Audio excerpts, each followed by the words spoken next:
নিরামিষ কুমড়োর এই তরকারিটা করতে গেলে চলো কি কি লাগবে আমরা জেনে নিই।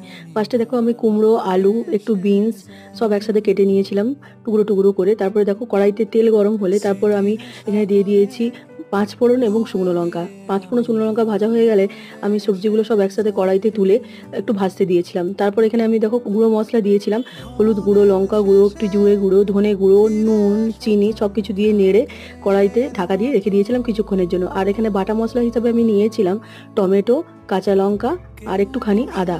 সেই পেস্টটাও আমি একটু পরে যখন সব সবজিগুলো মজে উঠবে তারপরেই আমি বাটা মশলাটা দিয়ে আর একটু বলতে পারো জল দিয়ে, যেটা হচ্ছে মিক্সি বাটি ধোয়া জল, আর অল্প একটু জল দিয়ে ভালো করে নেড়ে চেড়ে ঢাকা দিয়ে কিছুক্ষণের জন্য রেখে দিয়েছিলাম। ঢাকাটা খুলে এখানে আমি দিয়েছিলাম কাঁচা ছোলা, যেহেতু কাঁচা ছোলাটা ভালোই লাগে নিরামিষ রান্নাতে।